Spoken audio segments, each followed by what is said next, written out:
Students, इस video में अपन जो बचे हुए टॉपिक हैं रबर के, यानी रबर टैपिंग, इसके अलावा रबर की प्रोसेसिंग, रबर का वल्कनाइजेशन और उसके जो यूजेस हैं, ये जो 4 पार्ट बच गए थे, इनके बारे में अपन अध्ययन करेंगे। तो सबसे पहले रबर टैपिंग यानी रबर का निष्कासन किस प्रकार से किया जाता है। रबर जिसे अपन लेटेक्स से प्राप्त करते हैं, वो जिस प्रक्रिया से प्राप्त होती है अपन को उसको टैपिंग कहते हैं। यानी रबर का निष्कासन करना रबर टैपिंग कहलाती है। ये जो टैपिंग की प्रक्रिया होती है, जैसा कि अपन को ज्ञात है कि ये लेटेक्स जो होता है उससे रबर बनाई जाती है। तो ये जो लेटेक्स होता है, ये हीविया ब्राज़ीलेंसिस के वृक्ष की छाल पतली होती है, उसके नीचे लेटेक्स की वाहिकाएं उपस्थित होती हैं। और जब हीविया का वृक्ष 6 वर्ष का हो जाता है तो उसके बाद इसकी छाल में चीरा लगाया जाता है। ये जो चीरा लगाया जाएगा, यह तने में करीबन ज़मीन से 1.2 मीटर से लेकर 1.10 मीटर तक की ऊंचाई पर लगाया जाता है। और ये चीरा सीधा न लग के 30 डिग्री कोण पर तिरछा लगाया जाता है। तिरछे के साथ साथ सकरा भी होता है। इसका क्या कारण है, तिरछा चीरा क्यों लगाते हैं? क्योंकि ये जो वाहिकाएं होती हैं, जो लेटेक्स वाहिकाएं, यानी वो वाहिकाएं जिनमें लेटेक्स भरा रहता है, ये सर्पिल क्रम में उपस्थित रहती हैं। ये देखें, थोड़ा सा एक डायग्राम से अपन इसको समझने की कोशिश करते हैं। ये देखें, सबसे पहले ये एक रबर का ट्री है। रबर के ट्री में जैसा इसमें अपन देख सकते हैं, यहाँ भूमि से 1.10 मीटर की ऊंचाई है, नीचे से 1.2 से लेकर 1.10 मीटर की ऊंचाई है, जहाँ से अपन ने ये चीरा लगाना शुरू किया। अभी चीरा जो है वो भूमि से ऐसे सीधा स्ट्रेट ना लगाया जाकर इस तरीके से थोड़ा तिरछा लगाया जाता है 30 डिग्री के एंगल पर। ये इस डायग्राम से देख सकते हैं अपन, इस वाले जो पास का डायग्राम है, इसमें जो चीरा लगाया हुआ है वो थोड़ी तिरछापन लिए हुए है, तिरछापन लेके बनाया है इस चीरे को। ये देखें, ये यहाँ से ये सीध है ज़मीन से और ये 30 डिग्री पर ये तिरछा चीरा लगाया हुआ है। तो ये जो भी चीरा लगाया जाता है वो सब तिरछी दिशा में लगाए जाते हैं। और तिरछा लगाने के पीछे जो लॉजिक है, जो कारण है, वो ये है कि जितनी भी लेटेक्स वाहिकाएं, छाल के नीचे चीरा लग रहा है और जो लेटेक्स वाहिकाएं हैं वो तिरछे क्रम में व्यवस्थित होती हैं, छाल के नीचे सीधी व्यवस्थित नहीं होती। इसीलिए ये चीरा, ये देखें, तिरछा लगाया हुआ है चीरे को इस तरीके से। 30 ये है सीध, बिल्कुल सीधा न लग के 30 डिग्री का, ये 30 डिग्री का एंगल है, तो 30 डिग्री के एंगल पे लगाया जाता है। ये सारे चीरे इस तरीके से तिरछे लगाए हुए हैं। अच्छा, ये जो चीरे लगाए जाते हैं वो एक ही दिशा में लगाए जाते हैं, यानी अपन ने जो रबर का ट्री है उसकी एक सरफेस ले ली है और एक ही सतह की तरफ से बार बार चीरा लगाया जाएगा। चीरा जो है वो महीन लगाया जाएगा। महीन मतलब उसकी मोटाई जो होगी वो चीरे की ज़्यादा नहीं होगी, सकरा चीरा होगा। और ये इस तरह का जो चाकू है, इस तरह के चाकू से चीरा लगाया जाता है। इस चित्र में और देख सकते हैं, ये तिरछा चीरा लगाया हुआ है और नीचे ये पात्र हैं, ये इस प्रकार के पात्र हैं। ये मिट्टी के बने हुए पात्र होते हैं। कई जगहों पर तो जो नारियल होता है, उसका जो खोल होता है नारियल का, उसको भी इन लेटेक्स को कलेक्ट करने के लिए इस्तेमाल किया जाता है। तो ये देखें, इस डायग्राम में ये तिरछे चीरे लगे हुए हैं और इनमें से इस तरीके से ये जो वाइट दूधिया नज़र आ रहा है, ये लेटेक्स है। तो लेटेक्स रिश्ता रहता है और लेटेक्स वाहिकाओं में से, और इन अर्थन पॉट में, यानी कि जो मिट्टी के बर्तन हैं, इनमें कलेक्ट होता रहता है। तो अब वापस से इसका प्रोसीजर देखें। सबसे पहले कि छाल के नीचे चीरा लगाएंगे। चीरा जो है वो जब पादप 6 वर्ष का हो जाएगा तब टैपिंग की प्रक्रिया शुरू करेंगे। चीरा जो है वो ज़मीन से करीबन 1.2 मीटर से लेकर 1.10 मीटर की ऊंचाई पर अपन लगाएंगे। 30 डिग्री के कोण पर लगाया जाएगा। तिरछा होगा चीरा और सकरा होगा, ज़्यादा मोटाई नहीं होगी उसकी, 11 से 15 mm मोटाई का ही चीरा लगाया जाता है। ये जो चीरे होते हैं वो निश्चित समय अंतराल पर लगाए जाते हैं, यानी एक बार जब चीरा लगा दिया उसका कुछ समय रुक के फिर अगली बार चीरा लगाया जाएगा। और ये जितनी भी बार ये अपन टैपिंग करेंगे वो प्लांट की केवल एक सरफेस की तरफ करेंगे। जैसे मान लीजिए राइट हैंड की तरफ से अपन ने शुरू किया तो ये सारे चीरे राइट हैंड की तरफ लगाए जाएंगे। यदि लेफ़्ट हैंड की तरफ शुरू करेंगे तो सारे चीरे जैसे पहला चीरा है वो भी लेफ्ट, दूसरा उसके ऊपर, तीसरा उसके ऊपर, चौथा उसके ऊपर, इस तरीके से लगाया जाता है। तो ये निश्चित अंतराल पर और एक ओर से लगाए जाते हैं। कुछ वर्ष तक एक सतह से रबर एकत्र करने के बाद दूसरी सतह पर चीरा लगाया जाता है। रबर का निष्कासन जो है वो सुबह के समय प्रारंभ किया जाता है। सुबह के समय प्रारंभ करने का कारण क्या है कि ये जो लेटेक्स होती है, मॉर्निंग के टाइम में जो वेसल्स होती हैं लेटेक्स वाहिकाएं, उनमें बहुत ज़्यादा प्रेशर होता है। लेटेक्स का जो टर्गर प्रेशर होता है वो बहुत ज़्यादा होता है।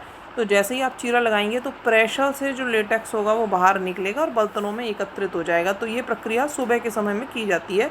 जहाँ पर चीरा लगाया जाएगा उसके आधार पर मिट्टी के पात्र लटका दिए जाते हैं, जिससे कि लेटेक्स रिसने के बाद उन मिट्टी के बर्तनों में एकत्रित हो जाती है। इन पात्रों में जिनमें लेटेक्स एकत्रित हो रही है उनमें कुछ रसायन मिलाए जाते हैं, जैसे हाइड्रोजन पेरोक्साइड और अमोनिया। ये वो रसायन है जो इन पात्रों में मिक्स किए जाएंगे। कारण क्या होगा मिक्स करने का कि ये प्रतिस्कंदक पदार्थ होते हैं। जैसे जो लेटेक्स होती है वो तरल है, एक्चुअली वो ना तो पूरी तरह से ठोस होती है और ना पूरी तरीके से तरल होती है, वो कोलाइडल कहलाती है।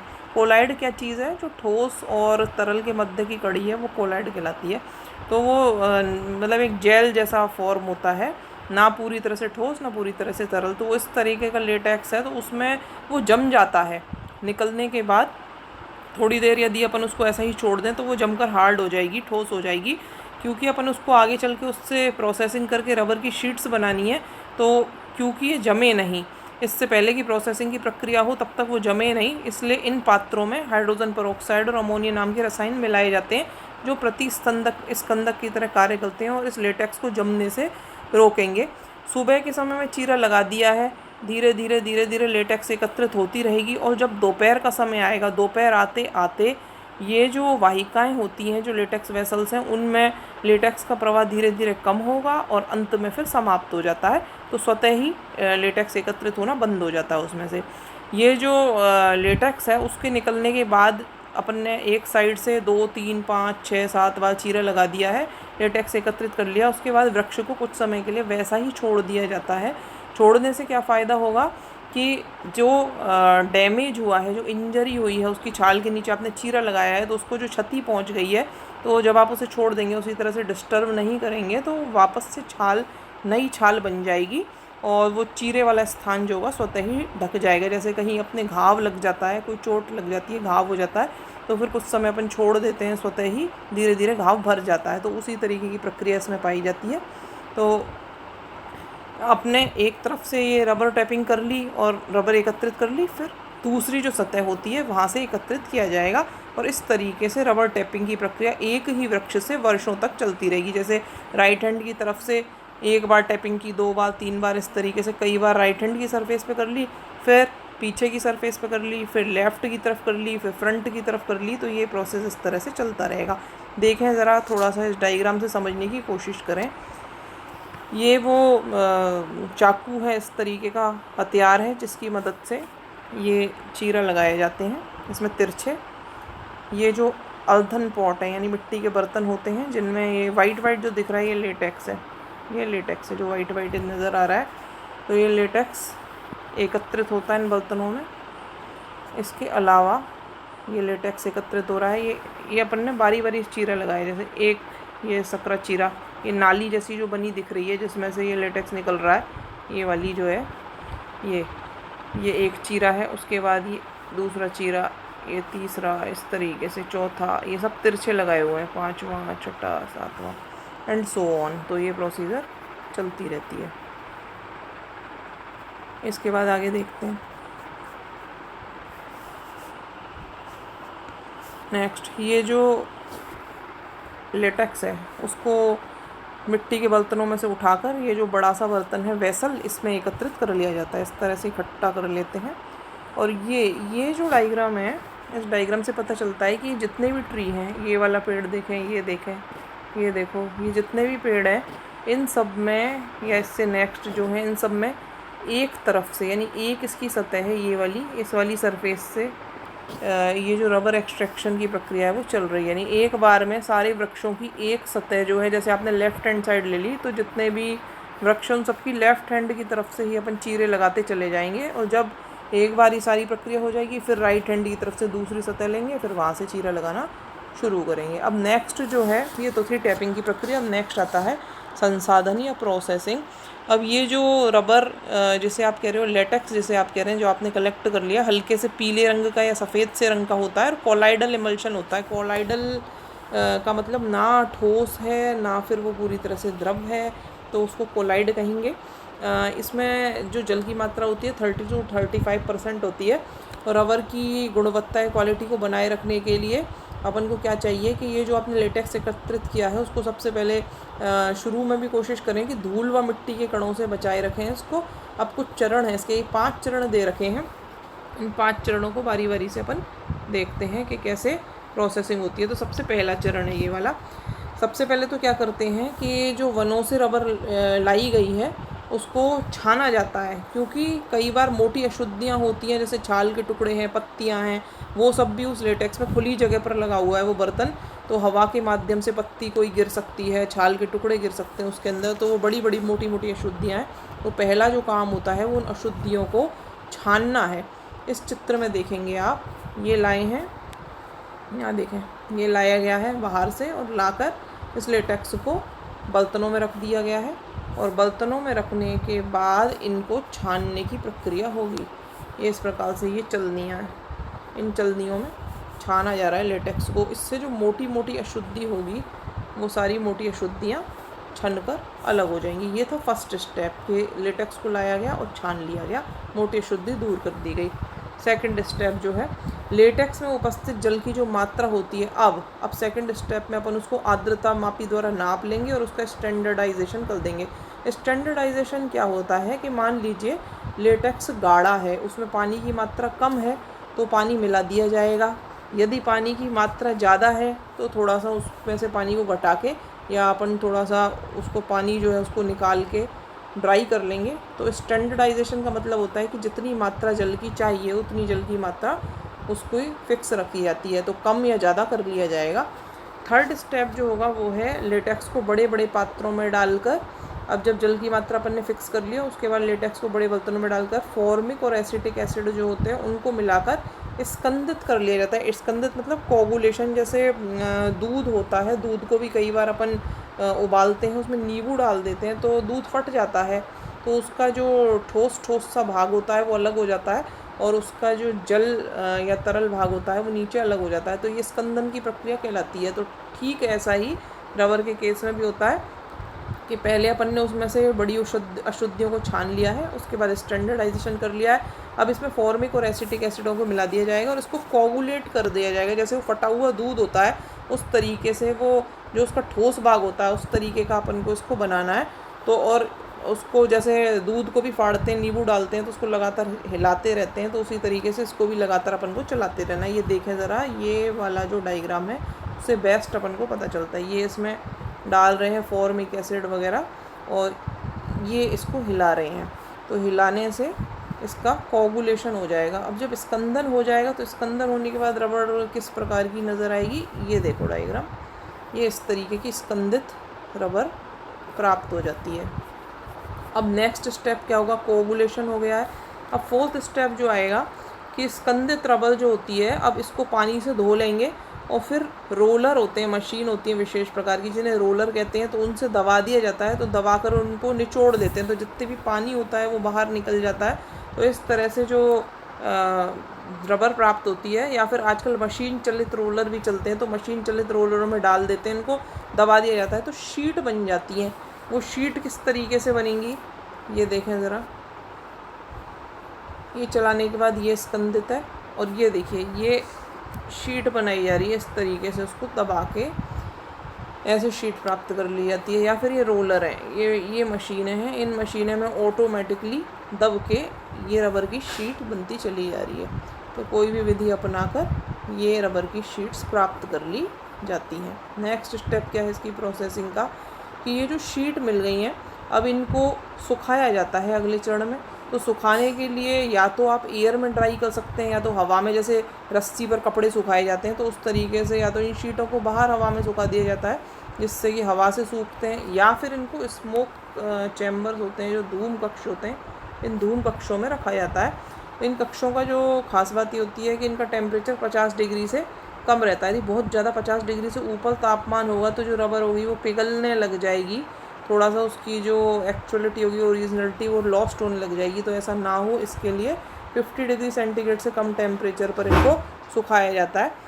और करीबन 2.5 mm मोटी शीट को सूखने में करीबन 3 से 4 दिन का समय लग जाता है। ये किस तरीके से सुखाया जाता है, ये 2 विधियां हैं।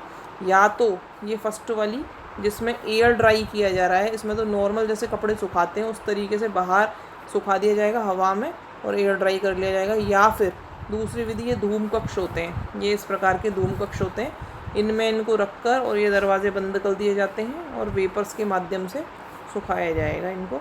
तो ये दोनों में से कोई भी विधि अपनाई जा सकती है। तो अल्टीमेट जो रिज़ल्ट होता है वो ये होता है कि अपन को रबर की शीट्स प्राप्त हो जाती हैं। अब नेक्स्ट स्टेप क्या है कि रबर जो है, जो अपन पढ़ रहे हैं, रबर किस लिए काम में आती है। बहुत सारे इसके एप्लीकेशंस होते हैं। जैसे आप जो आपकी बाइक होती है, गाड़ी होती है, उनके टायर होते हैं वो रबर से बनते हैं। इसके अलावा रबर की चप्पलें बनती हैं, जूते बनते हैं रबर के, बहुत सारे उसके उपयोग होते हैं। तो वो जो है उस तरीके से कैसे डलेगा, तो ये शीट बन गई हैं। अब इन शीटों से वो चीज़ें अपन को प्राप्त करनी है जो अपने लिए आर्थिक दृष्टि से उपयोगी हैं। तो ये टायर बनाए जा सकते हैं, जूते वगैरह बनाए जा सकते हैं, रबर के चप्पलें, ये सब चीज़ें बनाई जाती हैं। तो उसके लिए उनमें एक फ्लेक्सिबिलिटी या लचीलापन होना चाहिए इन शीटों में। और ये जो रबर की चीज़ें बनाते हैं उनमें एक अंतर ये होता है कि ये चीज़ें फ्लेक्सिबल होती हैं, लचीली होती हैं। तो वो लचीलापन क्यों आता है, कैसे आता है, उसके लिए एक प्रोसेस होती है जिसको वल्कनाइजेशन कहते हैं। तो अब आपने जब प्रोसेसिंग कर ली, टैपिंग की, टैपिंग के बाद प्रोसेसिंग कर ली, प्रोसेसिंग के बाद नेक्स्ट स्टेप होगा वल्कनाइजेशन। जो वल्कनाइजेशन की प्रक्रिया है उसकी खोज चार्ल्स गुडियर, ये ध्यान रखना है आपको, चार्ल्स गुडियर नामक वैज्ञानिक द्वारा 1939 में की गई थी। तो इन्होंने वल्कनाइजेशन की प्रक्रिया को सबसे पहले खोजकर बताया। अब इसकी क्या उपयोगिताएं, कैसे की जाती है, तो कई बार ये प्रश्न आ जाता है कि वल्कनाइजेशन का क्या यूज़ है, क्यों किया जा रहा है वल्कनाइजेशन। तो रबर के अंदर एक लचीलापन या फ्लेक्सिबिलिटी लाने के लिए वल्कनाइजेशन की प्रक्रिया की जाती है। क्योंकि जैसे रबर को खींचते हैं, बालों में भी अपन रबर लगाते हैं तो उसको खींचते हैं तो वो टूटती नहीं है क्योंकि वो फ्लेक्सिबल होती है। आप छोड़ोगे तो वापस से वो उसी शेप को अटेन कर लेगी। तो ऐसा इसलिए होता है क्योंकि वो उसमें जो एक लचीलापन होता है वो कैसे प्राप्त होता है, वो वल्कनाइजेशन की प्रक्रिया के द्वारा प्राप्त किया जाता है। अब ये प्रक्रिया क्या होती है कि रबर जो है उसको गर्म किया जाएगा पहले तो, और गर्म करके उसमें सल्फ़र मिला दिया जाएगा। इसके अलावा सल्फ़र के अलावा कुछ अन्य रसायन भी होते हैं, जैसे कि कार्बन परऑक्साइड है, सेलिनियम नाइट्रो परऑक्साइड है। ये कुछ ऐसे रसायन हैं जिनको मिला दिया जाएगा रबर के साथ और फिर गर्म करेंगे तो ये प्रक्रिया वल्कनाइजेशन कहलाती है। इससे फ़ायदा क्या होगा, यूज़ क्या है इसका कि एक तो रबर का लचीलापन, दूसरी टेंसाइल स्ट्रेंथ, माने तनन सामर्थ्य, खींचते हैं तो टूटती नहीं है रबर, उसको तनन सामर्थ्य कहते हैं। और इसके अलावा अपघर्षण प्रतिरोध जो होता है, अपघर्षण प्रतिरोध यानी रगड़ रहे हैं तो भी वो रगड़ को सहन कर सकती है। तो ये जो है अपघर्षण प्रतिरोध है। ये जो क्षमता होती है, जैसे टायर होते हैं गाड़ियों के, गाड़ी कितनी ज़्यादा चलती है, टायर बार बार ज़मीन से घिसते हैं तो उसके बाद भी कितना ज़्यादा लंबे समय तक चलने के बाद ही टायर पूरी तरह से घिस पाता है। तो ये जो घर्षण को सहन करने की क्षमता होती है, जो शक्ति होती है, ये भी रबर में ये गुण विकसित होता है। तो ये सब वल्कनाइजेशन के प्रोसेस के द्वारा ही पॉसिबल हो पाता है। इस डायग्राम से थोड़ा सा देखने की कोशिश करें। ये वल्कनाइजेशन की प्रक्रिया है। ये नेचुरल रबर है, माने कि वो लेटेक्स है जिसको अपन लाए, और ये सल्फ़र है, सल्फ़र को अपन ने इसमें ऐड कर दिया। नेचुरल रबर में सल्फ़र ऐड कर दिया है, नेचुरल रबर और सल्फ़र। तो ये जो प्रोसेस हुई वो हुई वल्कनाइजेशन। फ़ायदा क्या हुआ, इससे फ़र्क क्या पड़ा, क्या परिवर्तन आया रबर के अंदर, इसको इस डायग्राम से देख सकते हैं अपन।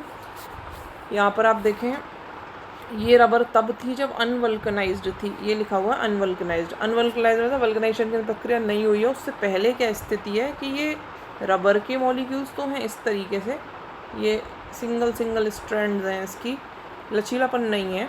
और आफ्टर वल्कनाइजेशन ये स्थिति बन जाती है, यानी कि ये क्रॉस लिंकिंग हो गई है। देखें आप, ये शीट और ये बीच में जुड़ी हुई है किससे, सल्फ़र से। सल्फ़र से जुड़ने से क्या है, क्रॉस लिंकिंग हो गई है। तो एक फ्लेक्सिबिलिटी या तनन सामर्थ्य विकसित हो गई है उनमें कि आप उसे खींचोगे तो वो टूटेगा नहीं।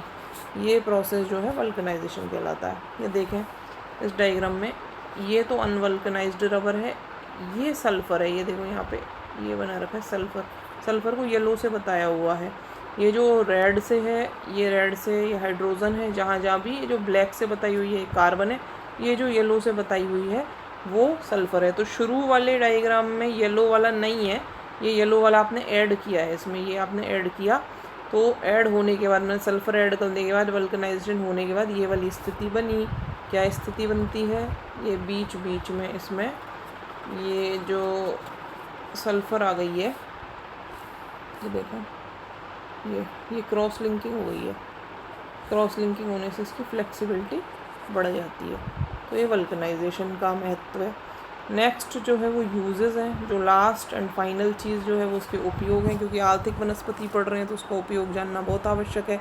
तो ये जो रबर का उपयोग है, बहुत से उपयोग तो वैसे ही जानते हैं आप लोग कि साइकिलों के टायर हैं, ट्यूब्स हैं, हवाई जहाज़ों के टायर हैं, गाड़ियों के टायर हैं, ये सब जो है वो रबर के द्वारा ही बनाए जाते हैं। इसके अलावा रबर के जूते बनते हैं, रबर की चटाइयाँ हैं, रबर की बेल्ट होती हैं, खिलौने होते हैं, बच्चों के खिलौने हैं वो रबर से बनते हैं। इसके अलावा जो बिजली के तार होते हैं रबर से बनते हैं। उनकी जो ऊपर की अंदर जो है वो वायर कॉपर का भी है, तो ऊपर जो उसकी लेयरिंग होती है वो रबर की होती है। इसके अलावा वल्कनाइजेशन करने के बाद 30% जो सल्फ़र है उससे वल्कनाइजेशन करके हार्ड रबर भी निर्मित की जाती है। जैसे टेलीफोन के तार हैं, रेडियो के तार हैं, टेलीविज़न का जो कैबिनेट है। इसके अलावा जो मेडिकल साइंस में जो उपकरण यूज़ होते हैं वो भी कई सारे हैं, उनमें सब में रबर का इस्तेमाल होता है। तो ये इस प्रकार से इसके यूजेस हैं। तो ये रबर जो है वो कंप्लीट हो गई है। इसमें आपने सारी चीज़ें देख ली हैं कि उसकी वनस्पति क्या है, उसका बॉटनिकल नेम क्या है, कौन सी फैमिली से बिलोंग करती है, कौन सा उसका उपयोगी पादप भाग है, उत्पत्ति कहाँ हुई, कैसी जलवायु में उगता है, कहाँ वितरण है इसका। इसके अलावा इसकी टैपिंग की प्रोसीजर, इसकी प्रोसेसिंग, ये सब अपन ने पढ़ लिया है। तो इससे रिलेटेड जो क्वेश्चंस हैं वो मैंने आपको दे दिए हैं, तो उनके आंसर आपको सॉल्व करके भेजने हैं मेरे पास। Thank you.